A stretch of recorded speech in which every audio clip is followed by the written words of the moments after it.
relatively small town of Aberdeen. And I grew up in a Catholic family, went to Mass all the time growing up. I don't think Mass, or especially the Eucharist, really clicked for me when I was young.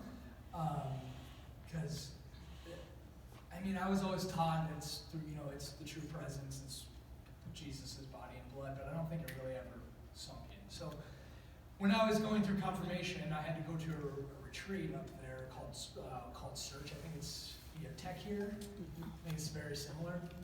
And so that Friday night of that retreat, there was a talk on the Eucharist that was very deep and it spoke to me. And then we went directly into Eucharistic adoration, which I had never been to. And in Eucharistic adoration that night, we're kneeling and praying. Our youth ministers in the back of the room, playing guitar, singing worship songs. The monstrance is on the altar, empty, of course, at that time.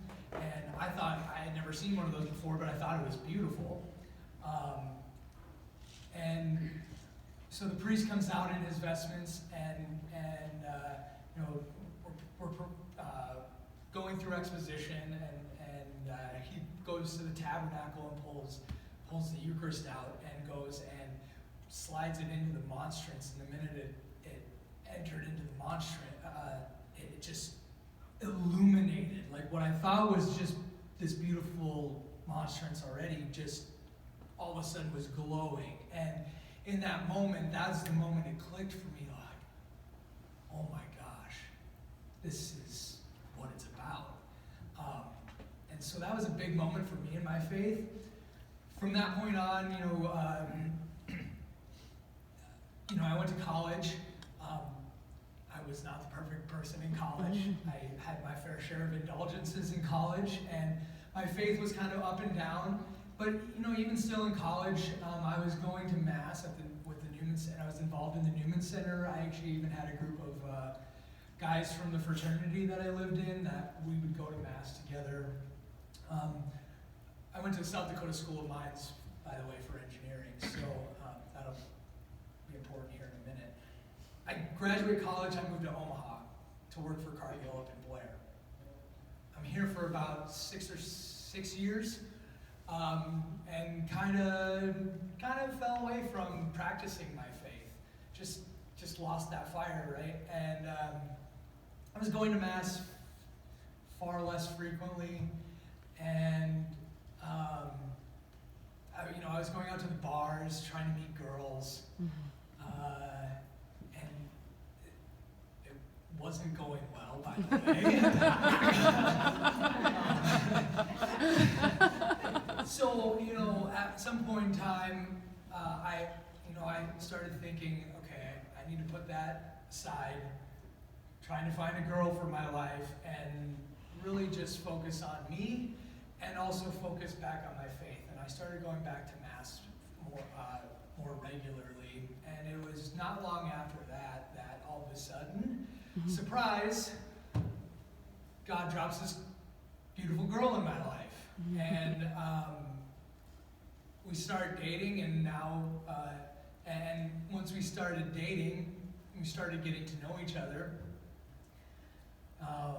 It was just very, very strange how it went about, because it was, one thing after another. Where are you from? Oh, I'm from Aberdeen, South Dakota. You're from Aberdeen, where I'm also from? That's crazy. Where'd you go to college? I went to South Dakota School of Mines. Well, okay, if you're from Aberdeen, where did you go to school in Aberdeen? We went to the same elementary school. We took piano lessons out of the same house from the same lady. It was just, and it continues even now to this day. And now we're actually engaged. Father's going to marry us here in September. So really excited for that. But that was another huge moment in my life where I realized, like, wow, if I just put God first, if I just put Him first in my life, He's going to take care of the rest. And I have to trust that He has a plan for me. And, because a lot of people could have saw those things as coincidences, right?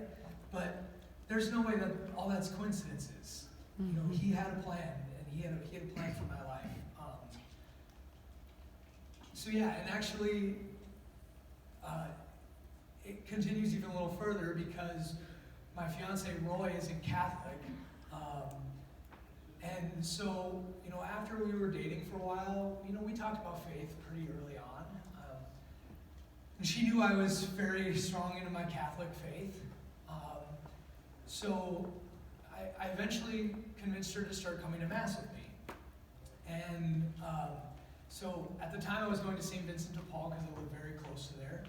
And St. Vincent de Paul is just a very large church. It's a beautiful church, it's a wonderful community, but it's very large. And if you're new to Catholicism, you don't really know a whole lot. She didn't connect very well when we went there. And so that inspired me then to say, okay, that's fine. Let's find a place that you might connect better with. So I was doing research online. I was looking at all the parishes in Omaha and stumbled upon this one called Christ the King. Saw bios of Mr. Father Cook and Mr. Father Boyd, and something inspired. Just something spoke to me about what I saw in Father Cook and Father Boyd both. And so I said, why don't we go check out Mass there? And so we did, and she loved it. I think you, Father, were the one that gave the homily that day, and you spoke to her heart. And so she's been coming back here with me to Mass ever since. She's now in RCIA. I think we're gonna spend another year in RCIA before she, fully decides to get baptized and confirmed.